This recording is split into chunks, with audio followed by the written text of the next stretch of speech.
welcome to another Photoshop tutorial. Today we're just looking at a couple of different methods for selecting objects and removing them from the background.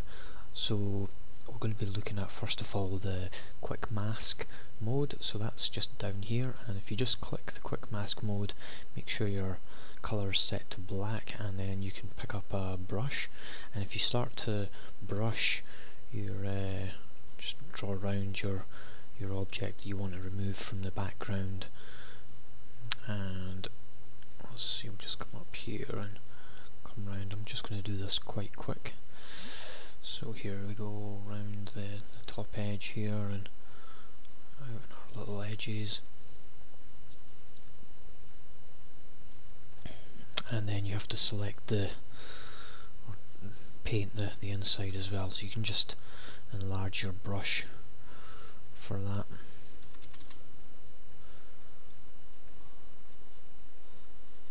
So there we go, and then once you click the quick mask again, it actually selects the everything sort of outside the quick mask, so then you can just hit delete, and there you go. That's quite a quick way of doing it.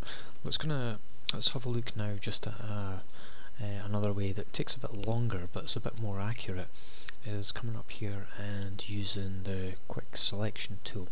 Now the quick selection tool has a couple of options. You've got the plus and the minus.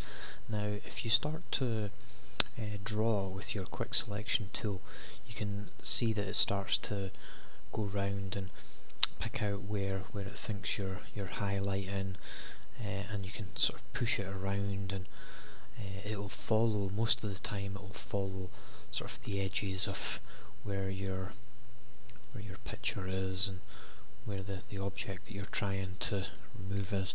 So here it's done quite a big jump there and selected quite a lot, so I'm just going to push that down there a bit.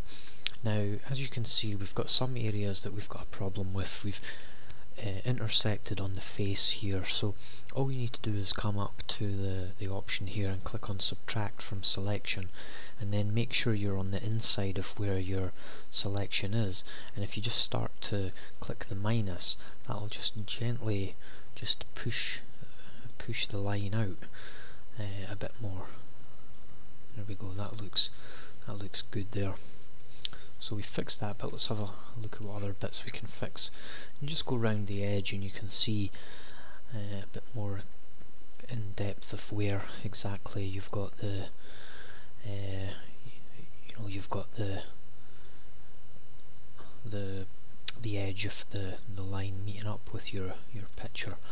So here we've got another bit as well here that's actually went too far outside our picture, so we have to make sure we're on the plus for this side, and we just push that back in, and that's lined up there quite nicely.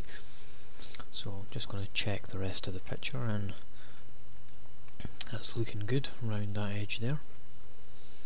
Oh, there's a little bit down. Oh, need the plus for that, and I'm just going to get a smaller brush size and just push that in gently there, so that looks fine now. So that's quite a quick way as well to get the selection from your image. But if you're wanting to sort of really make it fine, you can come up here to refine edge. Oh, cancel this just now. That would be if we were wanting to actually remove the background, but we're wanting the front. So what we're going to do is come up here and select, or click select, and then go inverse, and that'll, if we come up to refine edge again, that'll then, as you can see, remove the background and keep the person in the front. Now refine edge is a good tool for actually getting a real accurate pull out from a background. You can really play around with these settings and change the smoothness, as you can see, if where the edge sort of meets your background. I'm just going to push this quite high up so you can see and get a feel for that. It gives it a nice blend, but most of the time you want to have that quite low. The same with the feather as well. That gives just a, let's just push that up so you can see it. Gives you just a nice effect sort of round the edge, and makes makes that quite smooth, so that's good for changing the perspective as well, and for some other effects. But you can combine sort of a couple of good tools as well, and you can come down here and do new layer with mask, and that'll, if you click then OK, that'll then sort of give you the new layer with the mask. And if there's any parts that you want to actually spend a bit more time sort of concentrating on, you can do that with the mask there. Easy just to drop your own background on the back of there. You can have a look in some of the other tutorials that I've got, and I'll show you how to do that. But yeah, that's just a quick and easy way of extracting images from backgrounds.